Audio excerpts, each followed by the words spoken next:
Most people are waiting for the perfect moment to invest.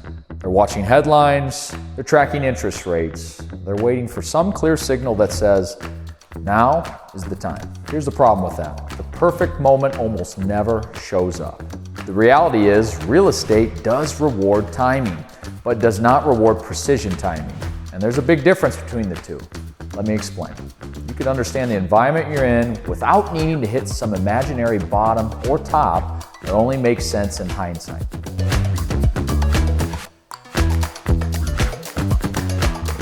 I'm Nick Ragan with the Ragan Team at NextHome Signature Real Estate here in Omaha, Nebraska. And today I want to talk and explain why now will still be a good time to invest in real estate, as long as you approach it the right way.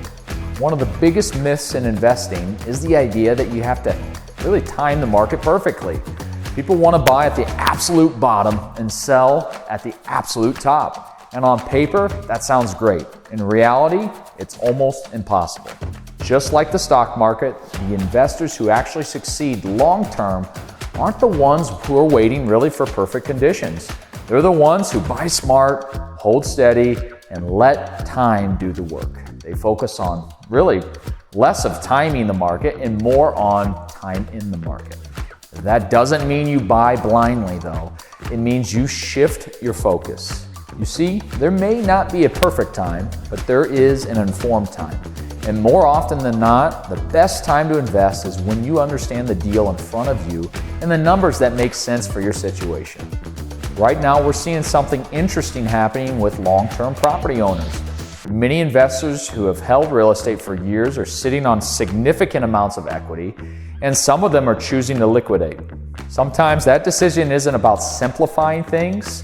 Sometimes it's tax planning. Sometimes it's repositioning assets into something that's better fitting them in really the next phase of life. But when those properties come to the market, they can really create opportunities for buyers who are prepared. Now, prepared buyers have options. They can move decisively, and they're not scrambling to make sense of the numbers after the fact. Another area that gets a lot of attention right now is interest rates, and that makes complete sense, really. Rates matter, but what matters most isn't chasing the lowest rate in history, it's understanding stability. We've moved out of a period of time of really extreme volatility and into more of a consistent rate environment. And consistency matters because it allows investors to really plan, stabilize the investment, and you can model cash flow more accurately. You can stress test deals. You can make long-term decisions without guessing where financing will land next month. Rates are just one part of the equation though. What matters more is whether the deal still works when conditions aren't perfect. There are also broader economic forces at play that influence real estate investing.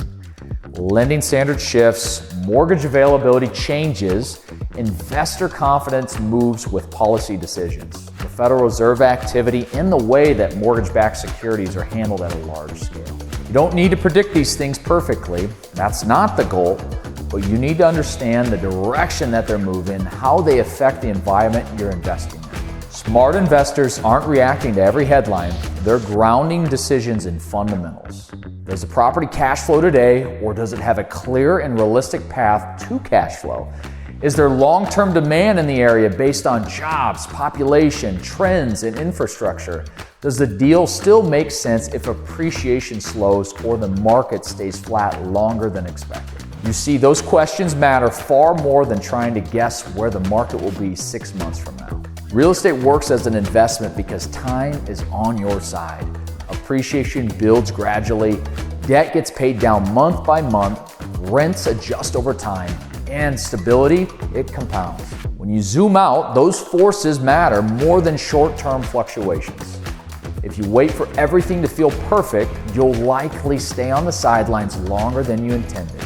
And often, the opportunity cost of waiting really ends up being higher than the risk of moving forward really thoughtfully. If you wait for everything to feel perfect, you'll likely stay on the sidelines longer than you intended. And often, the opportunity cost of waiting ends up being higher than the risk of moving forward thoughtfully. The goal isn't perfection, it's preparation. And preparation means understanding your numbers. It means knowing your risk tolerance. And it means having a team that can really help and evaluate deals objectively instead of emotionally. If you're thinking about investing in Omaha and want some clarity, reach out to the Ragan team at NextHome Signature Real Estate, and we'll help you evaluate opportunities, understand the numbers, and approach investing with confidence and perspective.